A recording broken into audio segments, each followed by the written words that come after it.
A Brief History of Modern India. Chapter 7. The Revolt of 1857. Simmering discontent. In 1757, after the Battle of Plassey, the British laid the first step towards getting power in northern India. And in 1857 took place the major revolt, which was a product of the character and policies of colonial rule after 1757, and after which noteworthy changes took place in the British policy of ruling over India. The cumulative effect of British expansionist policies, economic exploitation and administrative innovations over the years had adversely affected the positions of all rulers of Indian states, sepoys, zamindars, peasants, traders, artisans, pandits, Maulvis, etc. The simmering discontent burst in the form of a violent storm in 1857 which shook the British Empire in India to its very foundations. However, the period between 1757 and 1857 was not all peaceful and trouble-free. It saw a series of sporadic popular outbursts in the form of religio-political violence, tribal movements, peasant uprisings and agrarian riots, and civil rebellions.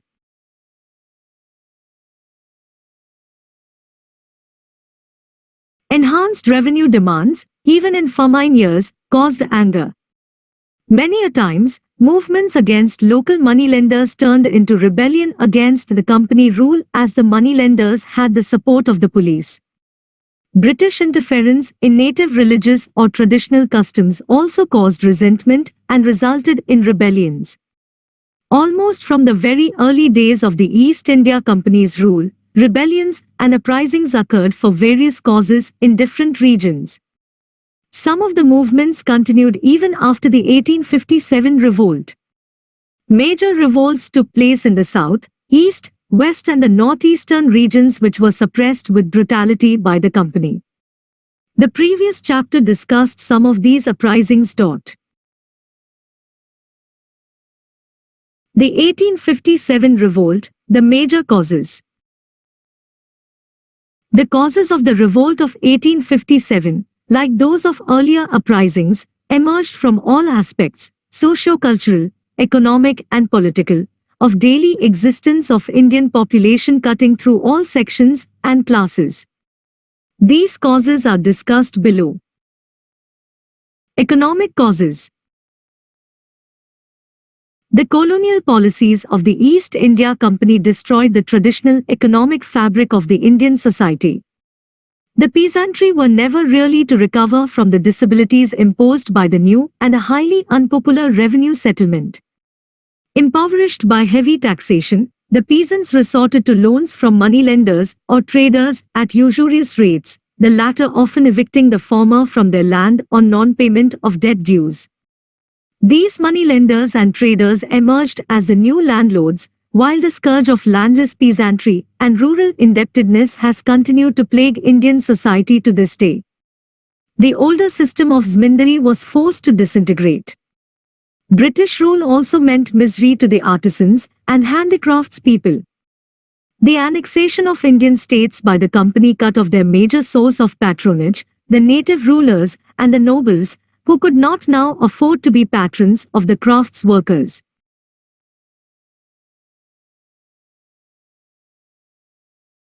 Added to this, British policy discouraged Indian handicrafts and promoted British goods. The highly skilled Indian craftsmen were forced to look for alternate sources of employment that hardly existed, as the destruction of Indian handicrafts was not accompanied by the development of modern industries. The Indian trade and mercantile class was deliberately crippled by the British, who imposed high tariff duties on Indian-made goods. At the same time, the import of British goods into India attracted low tariffs, thus encouraging their entry into India. By mid-19th century, exports of cotton and silk textiles from India practically came to an end. Free trade, one way, that is, and refusal to impose protective duties against machine-made goods from Britain simply killed Indian manufacture. Zamindars, the traditional landed aristocracy, often saw their land rights forfeited with frequent use of a quo warranto by the administration.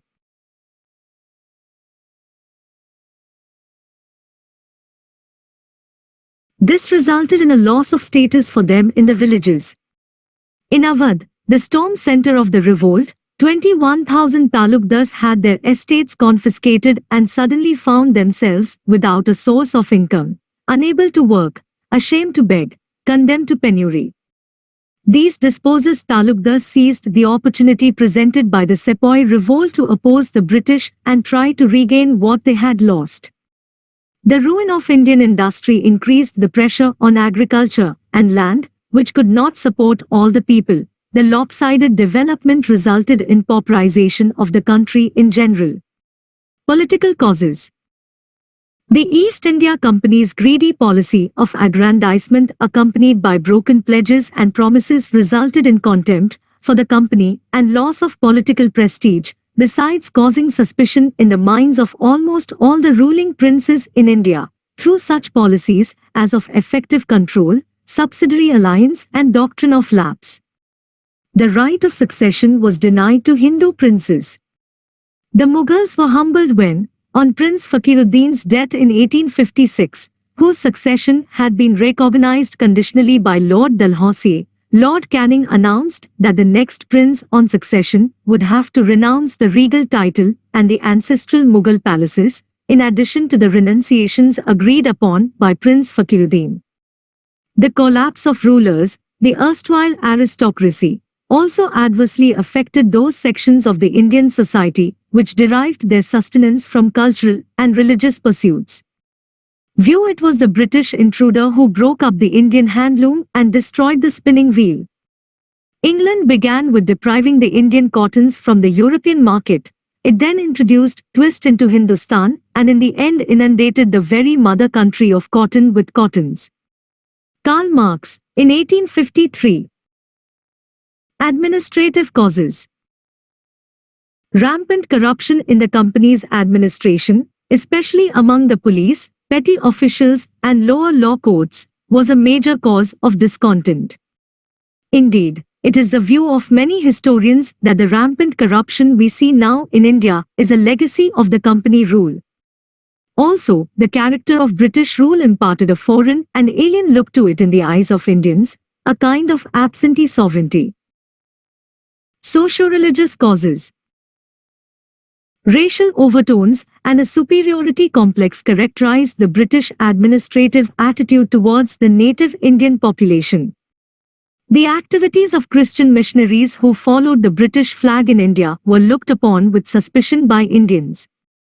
The attempts at socio-religious reforms such as abolition of sati, support to widow marriage and women's education were seen by a large section of the population as interference in the social and religious domains of Indian society by outsiders. These fears were compounded by the government's decision to tax mosque and temple lands and making laws such as the Religious Disabilities Act, 1856, which modified Hindu customs, for instance, declaring that a change of religion did not debar a son from inheriting the property of his heathen father. Influence of outside events. The revolt of 1857 coincided with certain outside events in which the British suffered serious losses: the First Afghan War, 1838 to 1942, Punjab Wars, 1845 to 1949, and the Crimean Wars, 1854 to 1956. These had obvious psychological repercussions. The British were seen to be not so strong, and it was felt that they could be defeated. Discontent among sepoys. The conditions of service in the company's army and cantonments increasingly came into conflict with the religious beliefs and prejudices of the sepoys. Restrictions on wearing caste and sectarian marks and secret rumors of proselytizing activities of the chaplains, often maintained on the company's expenses, which meant at Indian expense, were interpreted by Indian sepoys, who were generally conservative by nature, as interference in their religious affairs. To the religious Hindu of the time, crossing the seas meant loss of caste. In 1856, Lord Canning's government passed the General Service Enlistment Act, which decreed that all future recruits to the Bengal Army would have to give an undertaking to serve anywhere their services might be required by the government. This caused resentment. The Indian sepoy was equally unhappy with his emoluments compared to his British counterpart. A more immediate cause of the sepoys' dissatisfaction was the order that they would not be given the Foreign Service Allowance, bhatta, when serving in Sindh or in Punjab. The annexation of Awadh, home of many of the sepoys, further inflamed their feelings. The Indian sepoy was made to feel a subordinate at every step and was discriminated against racially and in matters of promotion and privileges. The discontent of the sepoys was not limited to military matters, it reflected the general disenchantment with and the opposition to British rule. The sepoy, in fact, was a peasant in uniform whose consciousness was not divorced from that of the rural population. The army voiced grievances other than its own, and the movement spread beyond the army, observes S. Gopal. Finally, there had been a long history of revolts in the British Indian Army, in Bengal, 1764, Vellore, 1806, Barakpur, 1825, and during the Afghan Wars, 1838 to 1942, to mention just a few.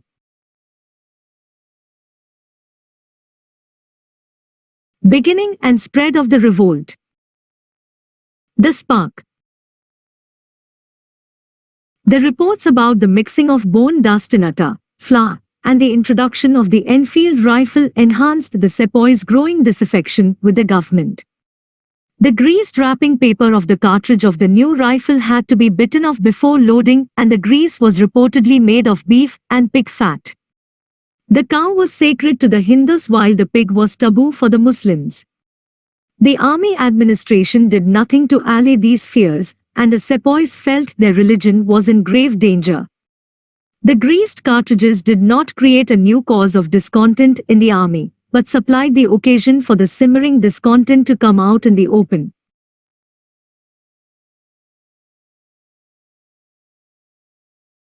Starts at Meerut. The revolt began at Meerut, 58 kilometers from Delhi, on 10th May 1857 and then, gathering force rapidly, soon embraced a vast area from the Punjab in the north and the Narmada in the south to Bihar in the east and Rajputana in the west.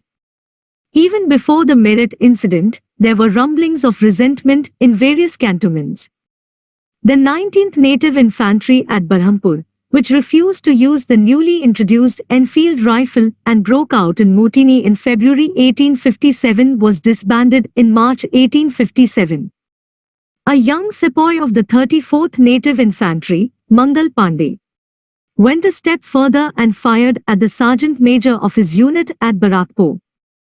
He was overpowered and executed on 8 April while his regiment was disbanded in May.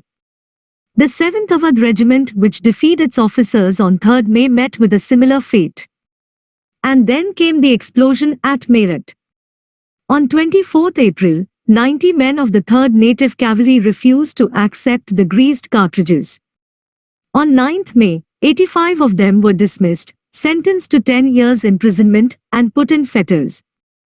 This sparked off a general mutiny among the Indian soldiers stationed at Meerut.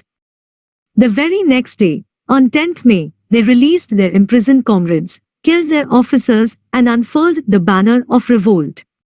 They set off for Delhi after sunset. Choice of Bahadur Shah as symbolic head. In Delhi, the local infantry joined them, killed their own European officers including Simon Fraser, the political agent, and seized the city. Lieutenant Willoughby, the officer in charge of the magazine at Delhi, offered some resistance, but was overcome. The aged and powerless Bahadur Shah Zafar was proclaimed the Emperor of India. Delhi was soon to become the center of the Great Revolt, and Bahadur Shah, its symbol. This spontaneous raising of the last Mughal king to the leadership of the country was a recognition of the fact that the long reign of Mughal dynasty had become the traditional symbol of India's political unity. With this single act, the sepoys had transformed a mutiny of soldiers into a revolutionary war, while all Indian chiefs who took part in the revolt hastened to proclaim their loyalty to the Mughal emperor. It also signified that the rebels were politically motivated. Though religion was a factor, the broad outlook of the rebels was not influenced by religious identity but by the perception of the British as a common enemy. Bahadur Shah, after initial vacillation, wrote letters to all the chiefs and rulers of India urging them to organize a confederacy of Indian states to fight and replace the British regime. The entire Bengal army soon rose in revolt which spread quickly.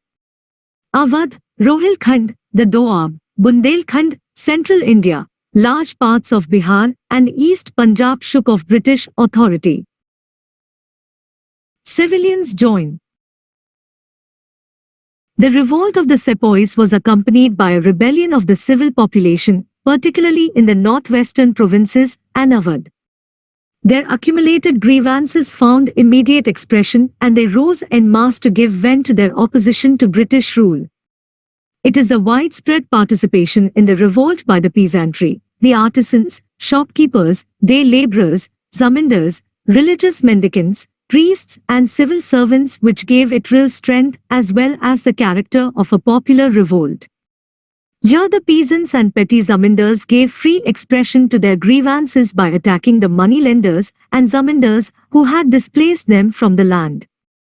They took advantage of the revolt to destroy the moneylenders' account books and debt records. They also attacked the British-established law courts, revenue offices, tehsils, revenue records and police stations. According to one estimate, of the total number of about 150,000 men who died fighting the English in Awadh, over 1 lakh were civilians. Within a month of the capture of Delhi by the rebels, the revolt spread to different parts of the country. Storm centers and leaders of the revolt. At Delhi, the nominal and symbolic leadership belonged to the Mughal emperor, Bahadur Shah, but the real command lay with a court of soldiers headed by General Bakht Khan who had led the revolt of Bareilly troops and brought them to Delhi. The court consisted of 10 members, 6 from the army and 4 from the civilian departments. The court conducted the affairs of the state in the name of the emperor. Emperor Bahadur Shah was perhaps the weakest link in the chain of leadership of the revolt. His weak personality, old age and lack of leadership qualities created political weakness at the nerve center of the revolt and did incalculable damage to it. At Kanpur, the natural choice was Nana Sahib, the adopted son of the last Peshwa, Bazi Rao II. He was refused the family title and banished from Pune, and was living near Kanpur. Nana Sahib expelled the English from Kanpur, proclaimed himself the Peshwa, acknowledged Bahadur Shah as the Emperor of India and declared himself to be his governor. Sir Hugh Wheeler, commanding the station, surrendered on 27 June 1857 and was killed on the same day. Begum Hazrat Mahal took over the reins at Lucknow where the rebellion broke out on 4 June 1857 and popular sympathy was overwhelmingly in favor of the deposed Nawab. Her son, Birjiz Qadir, was proclaimed the Nawab and a regular administration was organized with important offices shared equally by Muslims and Hindus. Henry Lawrence, the British resident, the European inhabitants, and a few hundred loyal sepoys took shelter in the residency. The residency was besieged by the Indian rebels and Sir Henry was killed during the siege. The command of the besieged garrison devolved on Brigadier Inglis who held out against heavy odds. The early attempts of Sir Henry Havelock and Sir James Outram to recover Lucknow met with no success. Finally, Sir Colin Campbell, the new commander-in-chief, evacuated the Europeans with the help of Gorkha regiments. In March 1858, the city was finally recovered by the British, but guerrilla activity continued till September of the same year. At Bareilly, Khan Bahadur, a descendant of the former ruler of Rohilkhand, was placed in command. Not enthusiastic about the pension being granted by the British, he organized an army of 40,000 soldiers and offered stiff resistance to the British. In Bihar, the revolt was led by Kumbhar Singh, the Zmindar of Jagdishpur. An old man in his 70s, he nursed a grudge against the British who had deprived him of his estates. He unhesitatingly joined the sepoys when they reached Ara from Danapur. Maulvi Ahmdullah of Faizabad was another outstanding leader of the revolt. He was a native of Madras and had moved to Faizabad in the north where he fought a stiff battle against the British troops.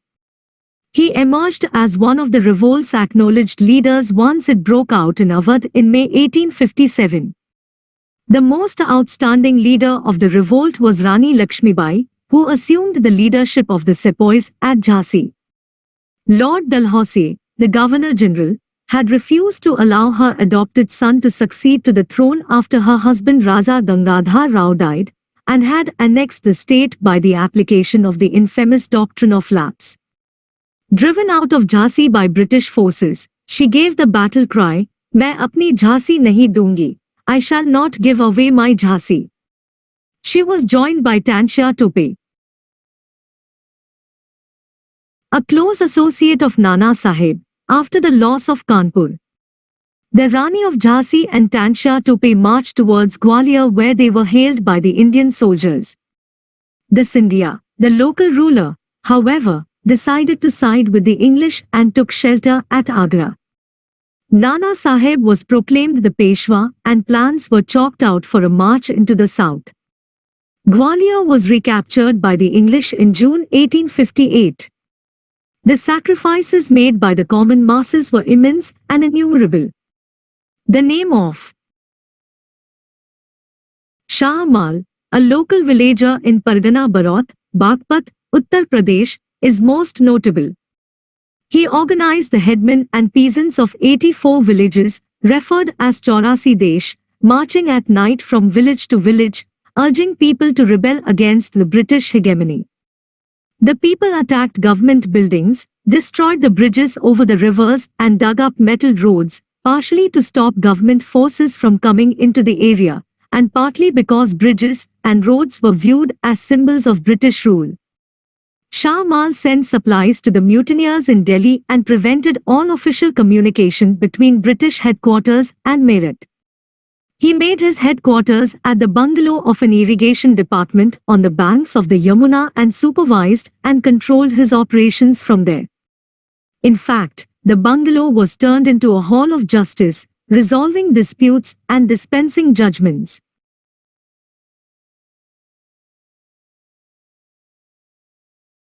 He also organized an effective network of intelligence for a short duration. The people of the area felt that the British rule was over, and their own rule had come. Unfortunately, in July 1857, Shah Amal was killed by an English officer, Dunlap. It is alleged that Shah Amal's body was cut into pieces and his head displayed on 21 July 1857 to terrify the public. For more than a year, however, the rebels carried on their struggle against heavy odds.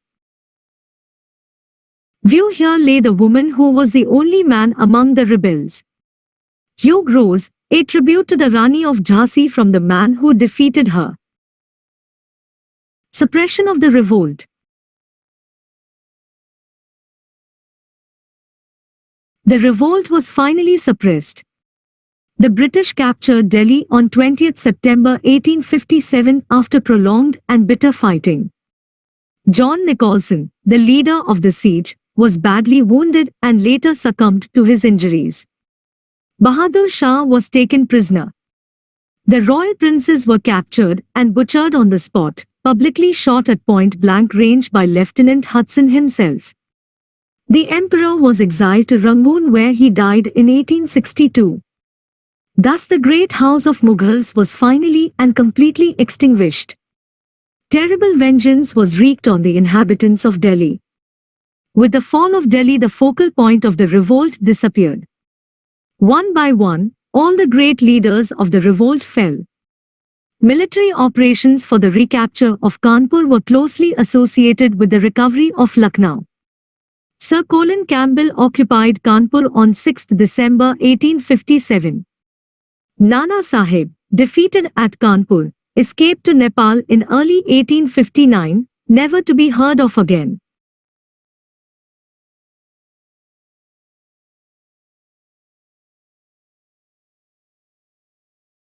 His close associate Tansha Tope escaped into the jungles of central India, but was captured while asleep in April 1859 and put to death.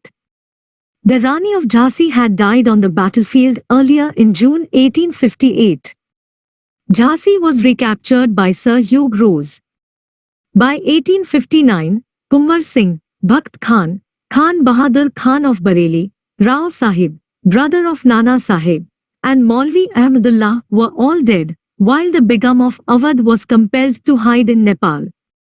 At Banaras, a rebellion had been organized which was mercilessly suppressed by Colonel Nail, who put to death all suspected rebels and even disorderly sepoys.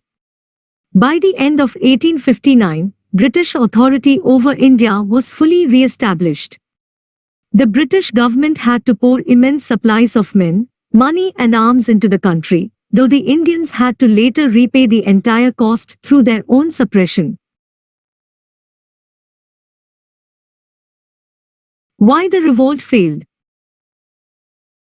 All India participation was absent. Limited territorial spread was one factor. There was no All India veneer about the revolt. The eastern, southern and western parts of India remained more or less unaffected. This was probably because the earlier uprisings in those regions had been brutally suppressed by the company. All classes did not join. Certain classes and groups did not join and, in fact, worked against the revolt. Big zamindars acted as breakwaters to storm. Even Awadh talukdars backed off once promises of land restitution were spelt out. Moneylenders and merchants suffered the wrath of the mutineers badly and anyway saw their class interests better protected under British patronage. Educated Indians viewed this revolt as backward-looking, supportive of the feudal order, and as a reaction of traditional conservative forces to modernity. These people had high hopes that the British would usher in an era of modernization.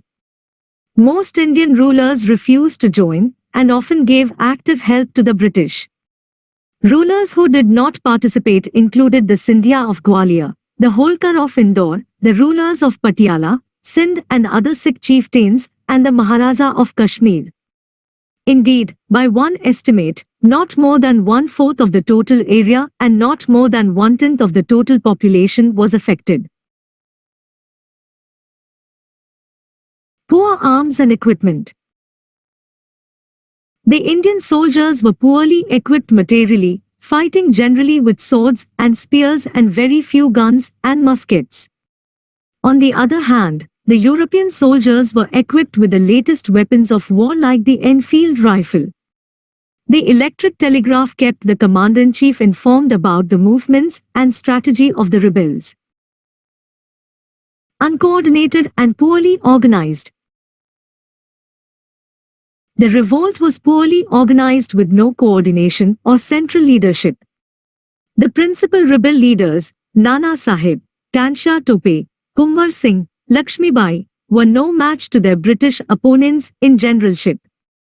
On the other hand, the East India Company was fortunate in having the services of men of exceptional abilities in the Lawrence brothers, John Nicholson, James Outram, Henry Havelock, etc. No unified ideology. The mutineers lacked a clear understanding of colonial rule, nor did they have a forward-looking program, a coherent ideology, a political perspective, or a societal alternative. The rebels represented diverse elements with differing grievances and concepts of current politics. The lack of unity among Indians was perhaps unavoidable at this stage of Indian history. Modern nationalism was as yet unknown in India. In fact, the revolt of 1857 played an important role in bringing the Indian people together and imparting to them the consciousness of belonging to one country. Hindu-Muslim unity factor. During the entire revolt, there was complete cooperation between Hindus and Muslims at all levels, people, soldiers, leaders. All rebels acknowledged Bahadur Shah Zafar, a Muslim, as the emperor, and the first impulse of the Hindu sepoys at Meerut was to march to Delhi, the Mughal imperial capital. According to Maulana Azad, two facts stand out clearly in the midst of the tangled story of the rising of 1857. The first is the remarkable sense of unity among the Hindus and the Muslims of India in this period. The other is the deep loyalty which the people felt for the Mughal crown. Rebels and sepoys, both Hindu and Muslim, respected each other's sentiments.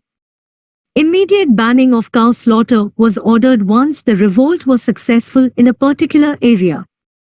Both Hindus and Muslims were well represented in leadership. For instance, Nana Sahib Had Azimullah, a Muslim and an expert in political propaganda, as an aide, while Lakshmi Bai had the solid support of Afghan soldiers.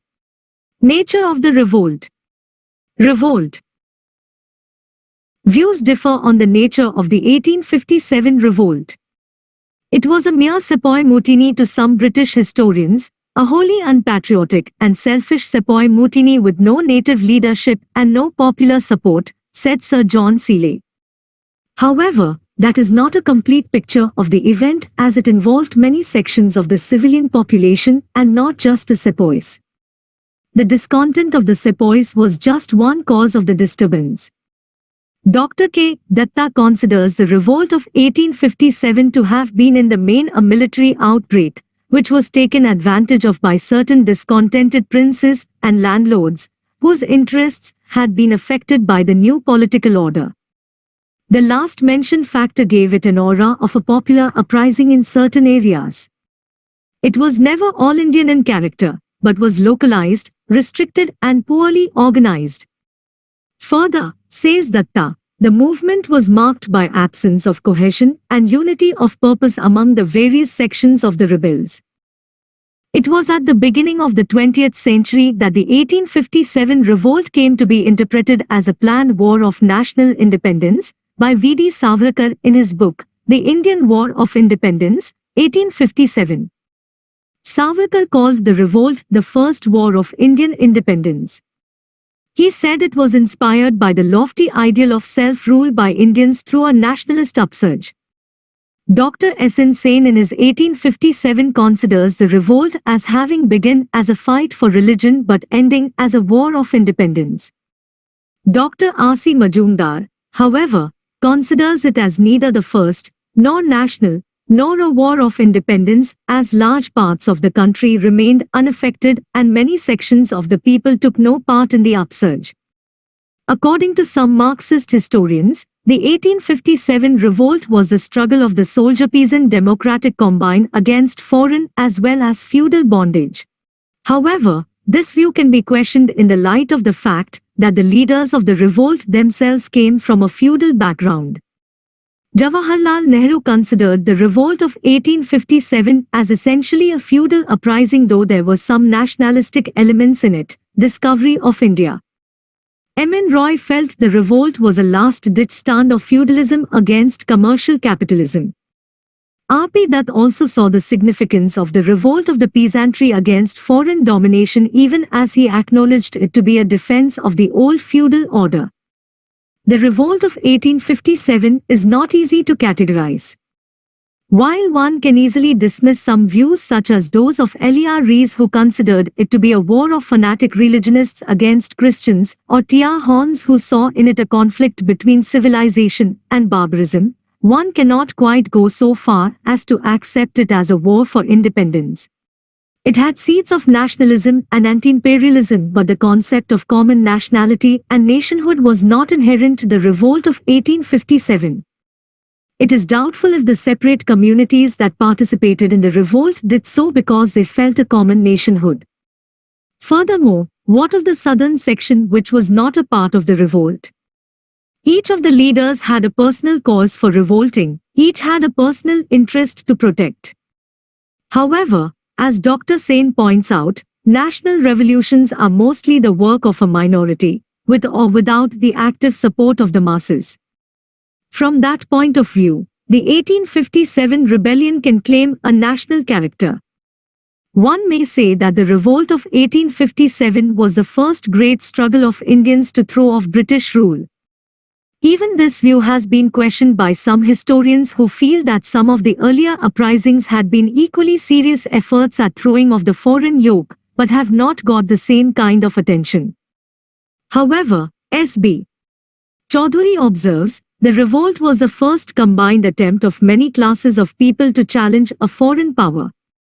This is a real, if remote, approach to the freedom movement of India of a later age. Views 1857 stands firmly in a historical continuum. Not of course it was the direct product of social forces blowing off the political crust, but rather fortuitous conjuncture that laid these forces bane.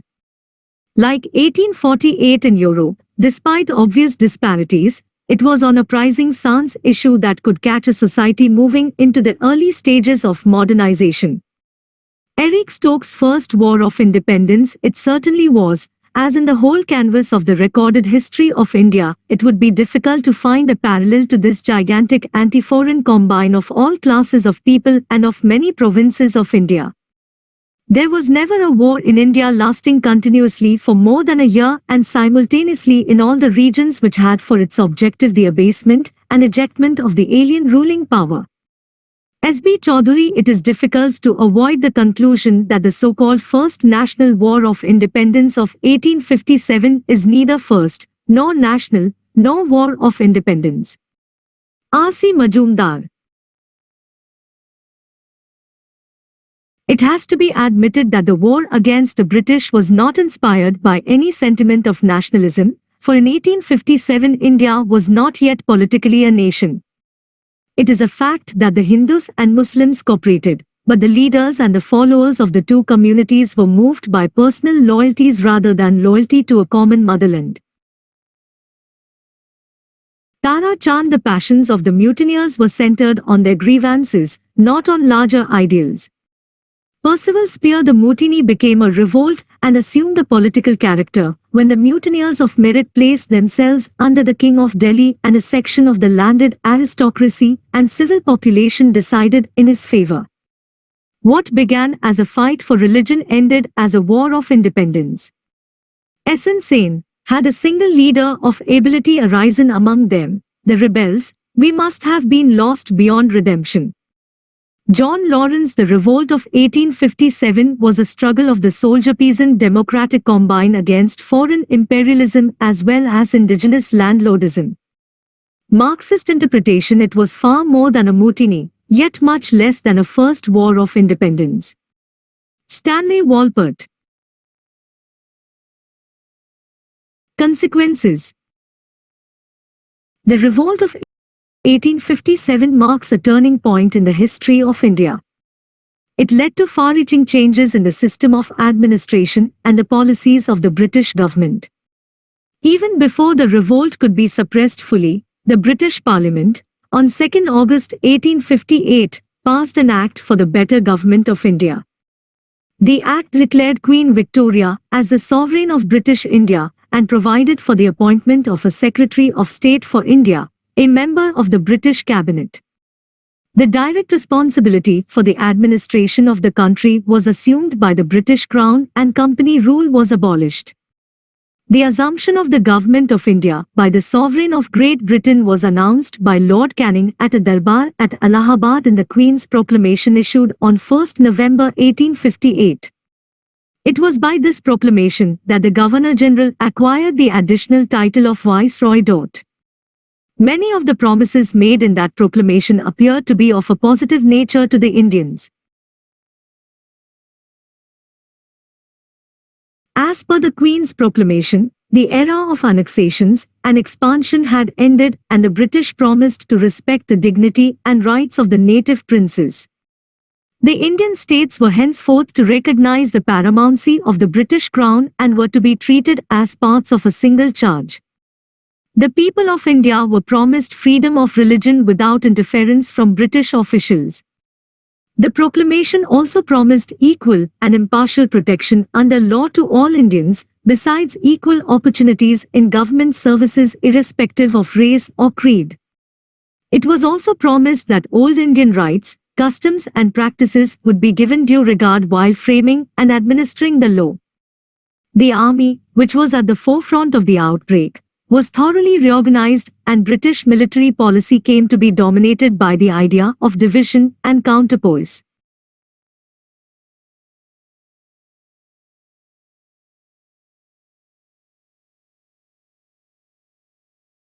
The British could no longer depend on Indian loyalty, so the number of Indian soldiers was drastically reduced even as the number of European soldiers was increased. The concept of divide and rule was adopted, with separate units being created on the basis of caste or community or region. Recruits were to be drawn from the martial races of Punjab, Nepal, and northwestern frontier, who had proved loyal to the British during the revolt. Effort was made to keep the army away from civilian population. The Army Amalgamation Scheme, 1861, moved the company's European troops to the services of the Crown. Further, the European troops in India were constantly revamped by periodical visits to England, sometimes termed as the Linked Battalion Scheme. All Indian artillery units, except a few mountain batteries, were made defunct. All higher posts in the army and the artillery departments were reserved for the Europeans. Till the first decade of the 20th century, no Indian was thought fit to deserve the King's Commission, and a new English recruit was considered superior to an Indian officer holding the Viceroy's commission. The earlier reformist zeal of a self-confident Victorian liberalism evaporated as many liberals in Britain began to believe that Indians were beyond reform. This new approach, conservative brand of liberalism, as it was called by Thomas Metcalfe, had the solid support of the conservative and aristocratic classes of England, who espoused the complete non-interference in the traditional structure of Indian society. Thus the era of reforms came to an end. The conservative reaction in England made the British subjected them to insults and contempt. The complete structure of the Indian government was remodeled and based on the notion of a master race, justifying the philosophy of the white man's burden.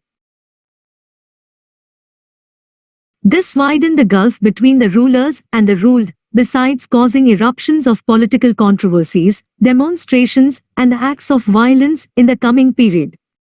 Empire in India more autocratic, it began to deny the aspirations of the educated Indians for sharing power.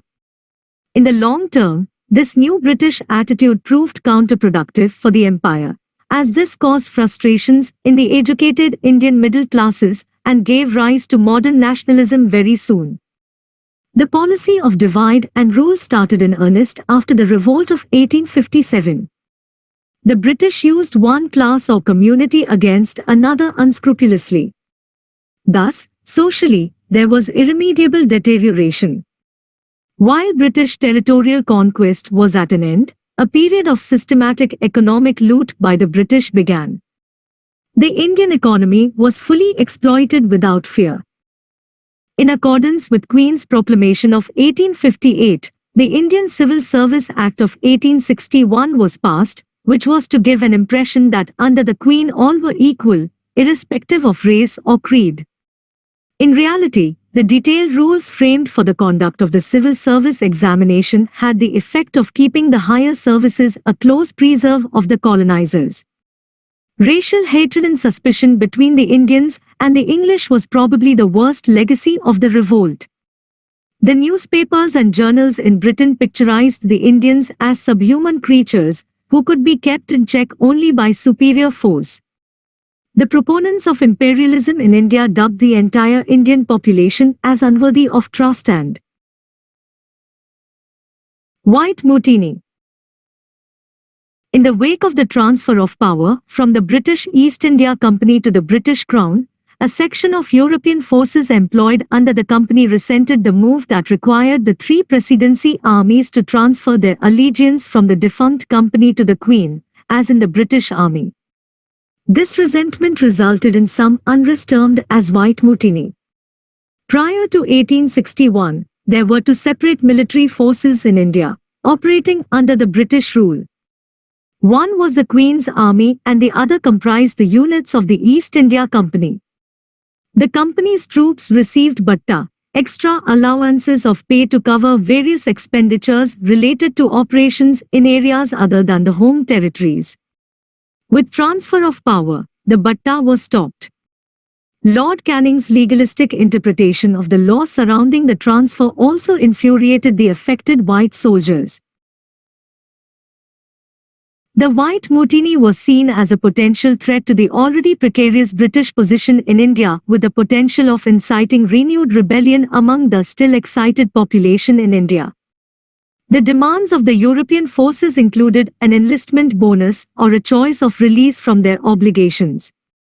Finally, the demand for free and clear release with free passage home was accepted, and men opted to return home. It is also believed that open rebellion and physical violence on the part of European forces was such that there was little possibility of being accepted into the Queen's Army. Viewed in conceptual terms, the British, who had started their rule as outsiders, became insiders by vesting in their monarch the sovereignty of India. Bernard Cohn, in context of the Queen's proclamation. Significance of the revolt. For the British, the revolt of 1857 proved useful in that it showed up the glaring shortcomings in the company's administration and its army, which they rectified promptly.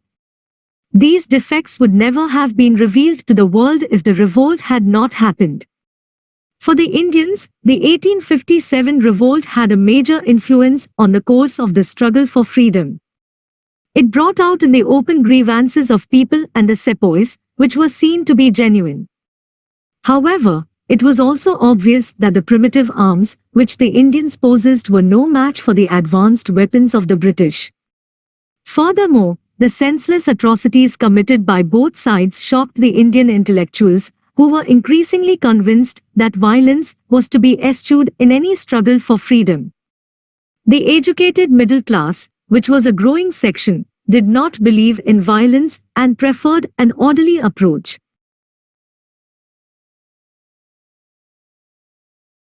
But the revolt of 1857 did establish local traditions of resistance to British rule which were to be of help in the course of the national struggle for freedom. Summary: revolt, a product of character and policies of colonial rule. Economic causes: heavy taxation under new revenue settlement, summary evictions, discriminatory tariff policy against Indian products, destruction of traditional handicrafts industry, and absence of concomitant industrialization on modern lines that hit peasants, artisans and small zamindars. Political causes: greedy policy of aggrandizement, absentee sovereigntyship character of British rule, British interference in socio-religious affairs of Indian public. Military causes: discontent among sepoys for economic, psychological and religious reasons, coupled with a long history of revolts. Centers of revolt and leaders: Delhi, General Bhakt Khan Kanpur, Nana Sahib Lucknow, Begum Hazrat Mahal Bareilly, Khan Bahadur Bihar, Kumbar Singh Faizabad, Maulvi Ahmadullah Jhansi, Rani Lakshmibai Bagpat, Shah Amal. The British resistance.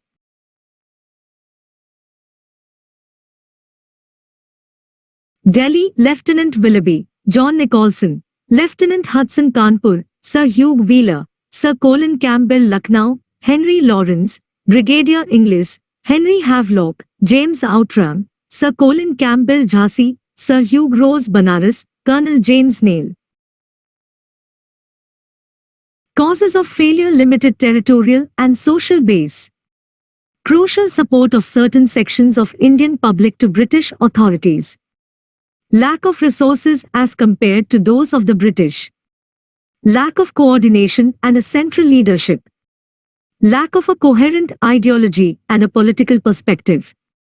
Nature: R.C. Majumdar and S.N. Sen, not an organized national revolt. R.C. Majumdar, neither First nor National War of Independence. V.D. Savarkar, War of Independence Eric Stokes, elitist in character Lawrence and Seeley, near Sepoy Mutiny Tr Horns, a conflict between civilization and barbarism James Outram, a Mohammedan conspiracy making capital of Hindu grievances Percival Spear, three phases of the revolt conclusion. Not quite the first war of independence, but sowed the seeds of nationalism and quest for freedom from alien rule.